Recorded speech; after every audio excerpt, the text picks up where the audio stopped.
en las facultades de Derecho.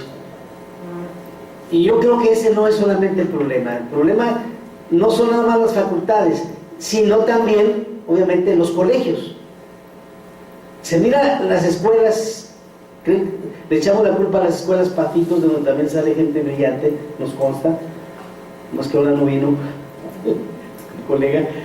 Bueno, pero ese es un error desde mi perspectiva. No se trata solamente de unificar programas de estudio, no se trata de ver todos una cosa con la misma óptica. En una época de la posmodernidad o hipermodernidad, como quieran llamarle, porque hay también un debate, donde lo que más se acepta es la pluralidad de la razón. Resulta que ahora todos los estudiantes de Derecho, todas las escuelas de Derecho tienen que seguir un mismo programa. No más falta que nos digan que todos tenemos que seguir un programa, un perfil de abogados empresariales. Yo creo que eso es un error, y eso es, obviamente, es una visión desde mi perspectiva empresarial. Si a mí me fuera dado hacer un diseño para una escuela de Derecho, los 8 semestres por lo mínimo, yo exigiría, habría en todas las materias como en economía, teoría jurídica 1, teoría jurídica 2, 3, 4, 5, 6, 7, 8 materias, o 16, pues son por semestre, de teoría jurídica, para ver los clásicos del derecho. Una persona que tiene una sólida formación teórica, el código que le pongan en la mano, no le cuesta trabajo entenderlo, interpretarlo, entender hacia dónde se orienta, de dónde viene. Entonces, no, los de Avarón le dicen que el problema son las escuelas patitos, eso es lo que he escuchado. Yo digo que no. Ojalá que hubiera otras escuelas especialistas. Aquí se quisieron especializar en formar abogados de empresa, pues qué bueno, se necesitan, son útiles, ¿verdad? Pero hay otras universidades donde se requiere otro perfil de abogado. Bueno, no, parece que Tito no está de acuerdo con eso. Bueno, yo no mencioné en ningún momento unificar, para nada. No hablo de un contenido mínimo, hablo de opciones dentro, obviamente, de esta pluralidad. Obviamente, el programa que ofrece una universidad de economística religiosa, una universidad libre, una universidad, lo que quieras, para nada hablo de unificar. O sea, qué miedo volver a una etapa donde estamos eso. Hablo de un contenido mínimo en los programas de estudio, y dentro de los mismos programas de estudio, diferentes metodologías de enseñanza del derecho. Bueno, pero perdón, yo no me refería a lo que tú decías. Ayer a lo mejor hubo una confusión. Yo me refería a cómo está planteado en la ley. Ya. Yo también, defendiendo a Barbaroli, yo creo que el problema en gran parte sí depende de escuelas de derecho. Yo creo que es un tema que ni siquiera está en el panorama, que se pone en la discusión, en la iniciativa, y que a partir de ahí no se vuelve a tocar. Por primera vez en mucho tiempo se está discutiendo educación jurídica en México, y es un tema que no está en el programa. Entonces, por lo menos, discutirlo, ponerlo sobre la mesa, yo lo aplaudo. Tampoco creo que las escuelas, poquito, que está mal llamarlas así, las escuelas que no cumplen los estándares medianamente, de estándares de calidad, sean malas. Ayer lo dije en la exposición. Creo que va por otro lado. Bueno, tengo dos preguntas, pero en realidad son opiniones. Una es de una compañera abogada que ella considera que la certificación por medio de la colegiación obligatoria es un buen camino para concluir con las prácticas de corrupción que se presentan en el ejercicio de la profesión de abogado. Y la otra parece ser una pregunta, pero en realidad va implícita una posición. La voy a reproducir. ¿Cuál es el verdadero fin para establecer la colegiación? ¿A quién le beneficia más esta reforma? ¿Qué oportunidades surgen con la entrada en vigor de la ley del ejercicio profesional? Empieza así, te digo. Mira, yo te voy a decir a quién no beneficia. A los usuarios. ¿Sí? Beneficiará al gobierno estatal en turno, beneficiará al gobierno federal, beneficiará a los abogados extranjeros, beneficiará a las empresas, a los grandes despachos. ¿A quién no beneficia? A quien utiliza los servicios. ¿Sí?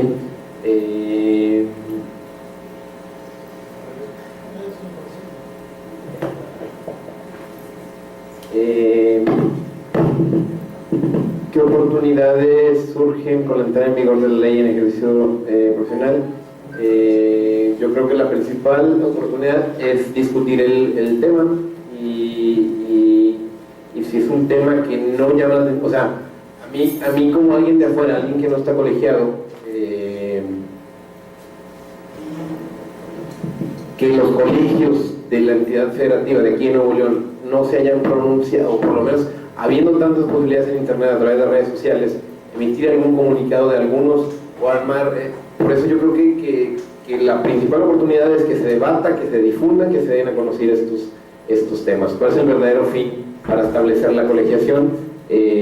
Va de la mano con el sistema acusatorio oral, va de la mano con esta onda de reformas que eventualmente traerán mayor inversión al país, y también yo creo que es una insuficiencia del Estado que no puede regular estas cuestiones en concreto, y también al final de cuentas en las entidades federativas los gobernadores estatales están muy al pendiente de que cualquier gremio, cualquier organismo que tenga poder, que tenga afiliados, tenerlos no controlados, pero digo sí vigilados.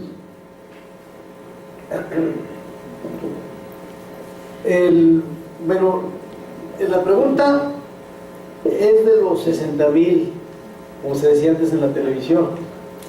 Yo creo que es muy difícil contestar esta pregunta. ¿Cuál es el verdadero fin para establecer la colegiación? Si desde hace 20 años la deberíamos de haber tenido supuestamente, de acuerdo a las directrices del TLC, ¿por qué hasta después de 20 años? Y en momentos en que precisamente con el aplauso de unos y las condenas de otros hay una reforma energética que facilita a las empresas más poderosas internacionales la inversión en petróleo, en el que se sigue diciendo que el petróleo es nuestro, pero en realidad pues a través de los contratos ya no es nuestro, a través de esta reforma. Esa pregunta yo no la podría contestar. ¿Qué oportunidades surgen en la entidad? ¿Qué dice? En la entidad. Con la entrada en vigor de la ley de ejercicio profesional. Bueno, yo creo que como en todos los casos, lo que mueve el mundo, y lo estamos viendo, dice que no hay reversa, es la globalización económica. Eso es lo que ha traído cambios en el derecho, cambios en todo. Pero cuando se intercambian cosas, no solamente se intercambian mercancías, sino también ideas. Los derechos humanos, que ahora se vuelven panacea, los teníamos olvidados. Y fue gracias a la globalización, gracias al TLC, en donde hubo exigencia para que se cumpliera con mínimos requisitos en respeto a los derechos humanos y a la ecología. Entonces, yo creo que sí va a haber beneficios, yo creo que sí va a haber más control deontológico. Creo que la simulación va a seguir existiendo por mucho tiempo, pero es cuestión no de los estados. Miren, ¿qué podemos esperar de los cambios que se hacen en la ley cuando tenemos una clase política que vive en la impunidad? Se habla de impunidad, pero la más grande de las impunidades, la madre de las impunidades, es la impunidad de la clase política. Obviamente que no tiene límites, y aquello que corresponde al ámbito de lo académico lo politiza y no importa. Las cosas avanzan muy lentamente. Yo le voy a poner un ejemplo. Yo sigo haciendo la revista en la Facultad de Derecho, pero cuando la comencé a hacer, a mí se me decía qué tenía que publicar y qué no, y quién tenía que estar en el consejo editorial, y obviamente que había una lista de políticos. Y hasta que me impuse y dije, si le sigo así, yo no lo hago. Y afortunadamente ahora ya cambió. pero hay que atreverse uno a perder algo. O sea, queremos un cambio, pero no queremos cambiar nosotros. Nos estorba la corrupción, la vemos como uno de los fenómenos más grandes, pero seguimos sirviéndonos de ella. Y digo sirviéndonos de ella porque a mí tampoco me da vergüenza aquí decir que yo también soy parte de la corrupción, puesto que la corrupción se clasifica en colores. La negra, las que todos detestamos; la gris, la que decimos esta no es corrupción, aunque sea; y la blanca, donde todos entramos. O sea, queremos cambiar un país sin cambiar nosotros, pues no se puede. Yo creo que va a ser muy difícil el cambio de la colegiación, no va a tener cambios inmediatos. En el 98 yo dije que si se hacían las reformas que tenían que hacerse, que todavía no se hacen sobre colegiación, posiblemente, hablaba yo de estas fechas, podrían verse ya algunos cambios, pero no se ha hecho nada. Si quieres, si ya le tienes miedo, Tito, vete. No, vete, te esperamos. Sí, esperamos, sí. Mientras te tengo... Hay tres preguntas que están relacionadas con la forma en que opera o debe operar la entrada de esta ley en relación con los colegios. ¿Sí? La primera pregunta, que debió haber sido la última, pero a mí es la que más me preocupa, porque yo creo que es la sepultura de casi todos los colegios que conozco ahora, es la siguiente. Hablamos de la colegiación y la formación de colegios, por consiguiente, estos tendrán ingresos por el pago de cuotas. Entonces, ¿se tiene ya contemplado cómo se va a regular para cuestiones de índole fiscal, rendición de cuentas, etcétera? No se tiene regulado. Me imagino que lo hará la legislación secundaria. Me imagino que dentro de la ola de transparencia y de combate a la corrupción se le aplicarán los mismos lineamientos que a otras asociaciones. La naturaleza son de organismos privados con un pie en lo público. Entonces yo creo que será un esquema distinto. No está, pero a mi creencia será un esquema distinto que los fiscalice y que los tenga bajo la lupa. Ok, me dijo Efraín que les dijera lo siguiente.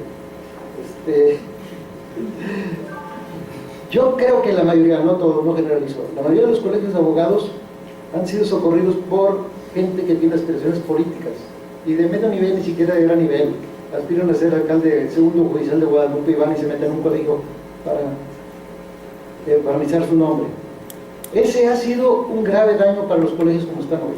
Es difícil encontrar abogados serios, estudiosos, dedicados al ejercicio de la profesión, que deseen ingresar al colegio. De hecho, considero que mucha gente que está en las escuelas ni siquiera sabe para qué es un colegio y si existen colegios. Nos ha desacreditado a la clase política barata a nuestros colegios. Si esto sale obligatorio, les tengo una mala noticia: nos va a pasar lo que le pasó a un partido de oposición que había aquí, que tenía muchos sueños, muchos principios, muchos ideales, pero el día que tuvo dinero, el día que tuvo poder, se llenó de gente neopartidista y se acabó el partido, se lo tragaron. ¿Qué le va a pasar al colegio?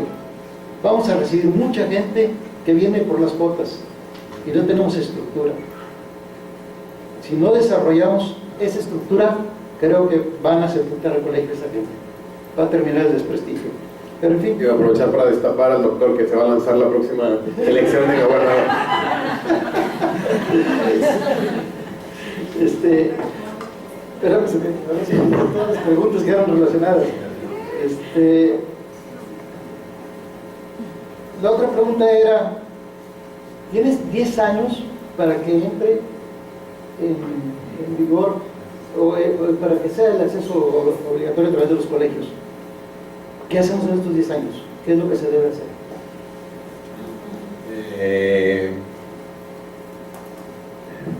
Discutirlo, difundirlo, y sobre todo no dejarnos que de la noche a la mañana ya aparezca esto como la panacea y que no existan otras posibilidades.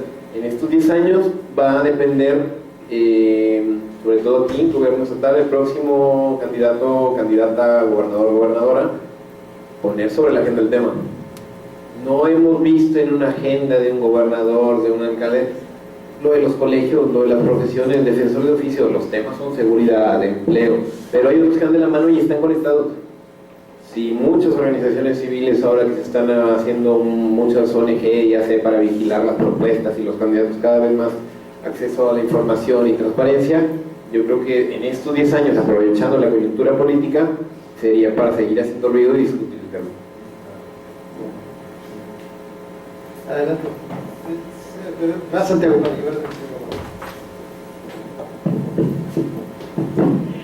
Va a ser un poco complejo lo que voy a decir, pero sí va relacionado. Por esto, una teoría junguiana, una representante, Clarisa Pincola Estés, dice que para formar parte de un grupo, que en este caso lo comparamos con el colegio, y que entres a las reglas, algunas veces tienes que perder de tu identidad y exiliarte a ti, ¿verdad? Y al contrario, si ellos no me permiten entrar automáticamente por no ser parte igual a lo idóneo de su conformación, entonces me exilian, pero yo conservo mi identidad. Esa lucha entre todas las variedades de colegios que va a haber y para aceptar, entrar y que me acepten, tendría que ser con los intereses de conservar mi individualidad como profesional, con la ética que tengo y con mi formación.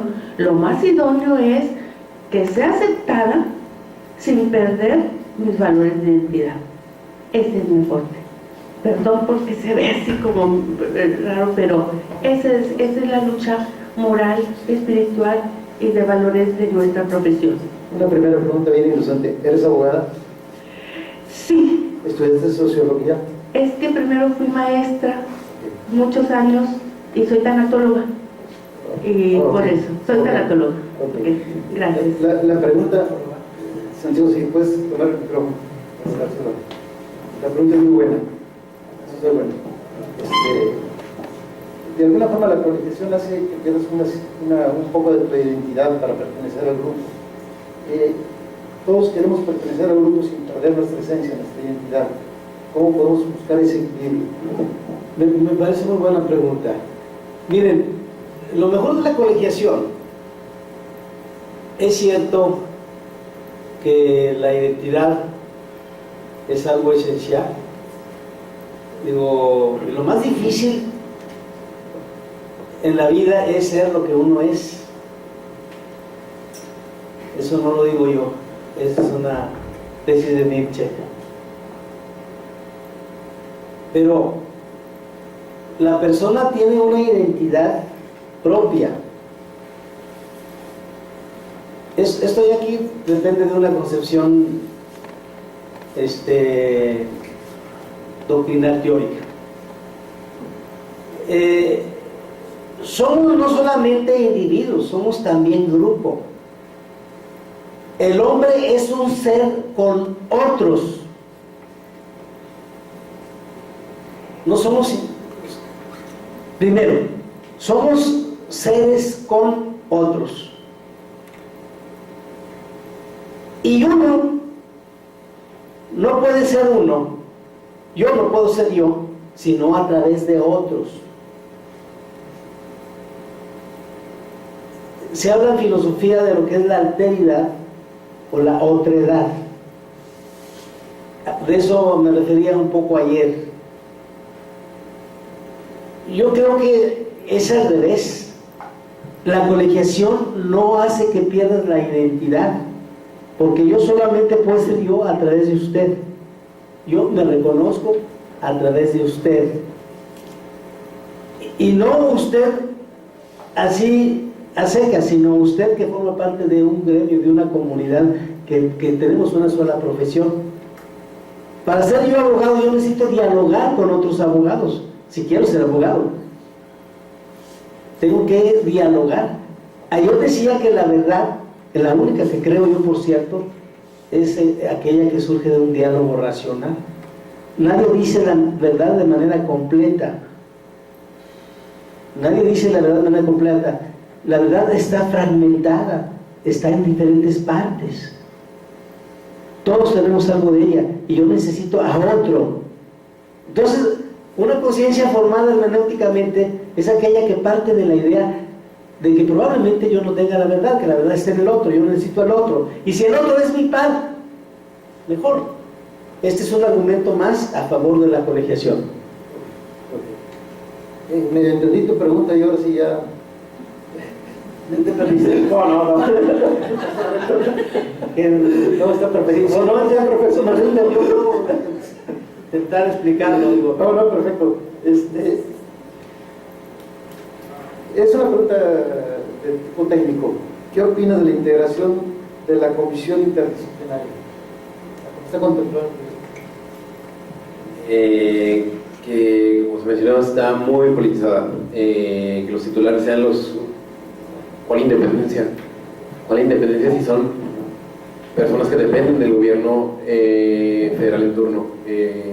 Creo que debería ser una... Ojo, ¿quién está? Son puros abogados los que integran esto. Bueno, probablemente ahora economistas con el gobierno actual, pero creo que debe ser más plural. No te voy a decir académico, no te voy a decir no, sencillamente más plural, con diferentes profesiones y con personas independientes en el sentido ajenas a un sistema político coyuntural que depende de cada tantos años de un voto popular. Bien, esta también es un dedicatorio para ti. Dice, ¿quién en tu opinión crees que sería la institución o órgano adecuado de elaborar y aplicar los exámenes de ingreso para los colegios? Para los colegios. Sí, para los colegios.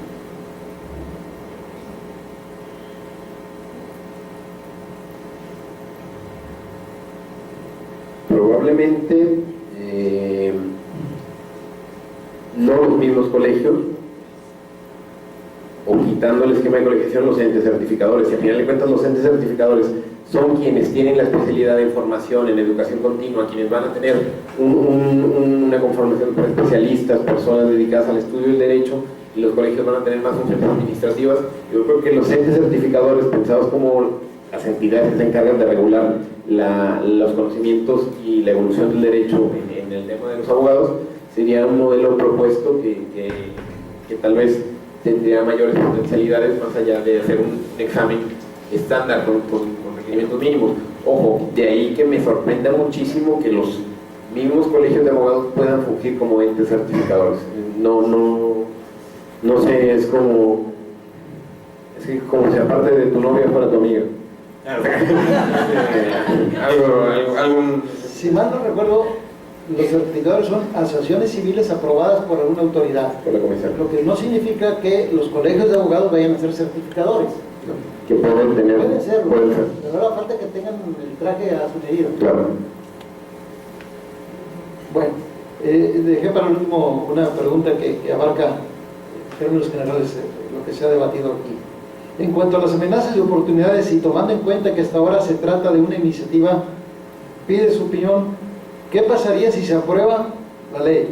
¿Qué pasaría si no se aprueba? Y consecuentemente, ¿qué deben hacer los abogados de Nuevo León? Bueno, yo creo que es muy difícil, porque si algo es difícil unificar es a los abogados, pero sí debemos estar unidos. Yo creo que lo señalaba así lo noté yo ayer con Jesús, o Tito, como se lo conoce más aquí. Decía ayer que el temor más grave del gobierno es que este asunto se politice. Y es que el problema real no es que se politice, está politizado. Lo que quieren es que sea una política que le favorezca al control.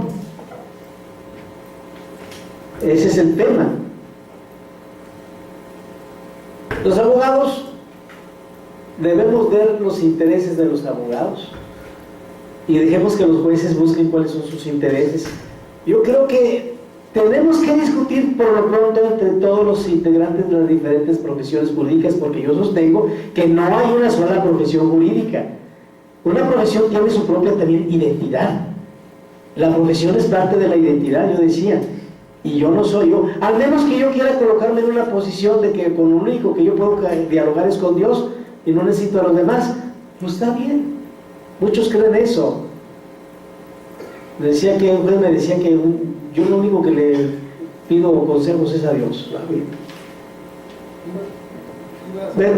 Perdón, iba a hacer una pregunta, pero llegó una más que sí conviene plantearla. Mira, en el café, en el famoso colegio de San Carlos, se escuchan muchas cosas, ¿sí? Una de ellas es que estaría dentro de los deseos del Tribunal Superior de Justicia del Estado ser el ente certificador y no propiamente el colegio. ¿Verdad? Ese es el rumor de la calle, ¿sí? Que no tiene fundamento alguno. La pregunta que llega es: ¿no debiera la colegiación, profesionalización, certificación, etcétera, depender de la Suprema Corte de Justicia o el Consejo de la Judicatura Federal en lugar de los colegios?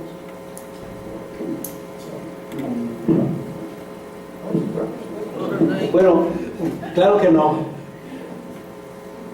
Los pares solamente pueden ser medidos por los pares. Yo creo que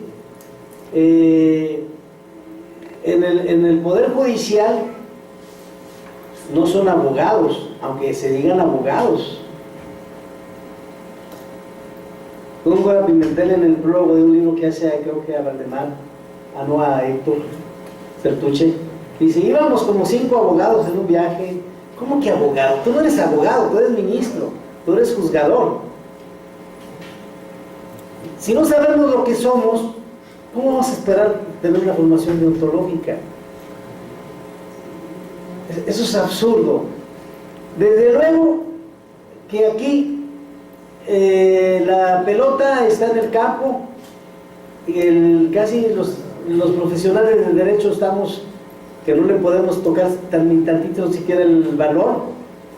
Desde luego que la Suprema Corte de Justicia quisiera certificar aquí el Poder Judicial del Estado, pero no debemos permitir eso. Los pares solamente deben medirse por pares, y lo que se va a certificar es una experiencia teórica práctica que no la puede dar la universidad.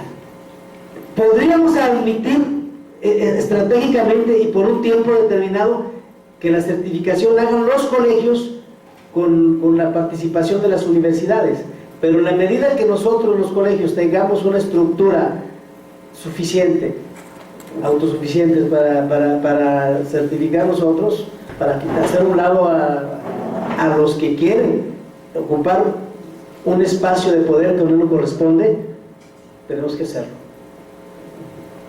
Bueno, hay una pregunta de Julio Riner.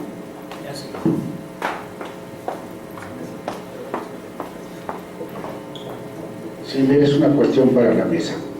Aquí es cuestión de enfoques. Por una parte, yo veo que se dice que la colegiación se ha firmado no es buena porque atenta prácticamente con el derecho, contra el derecho. Y por otra parte, que es un control político.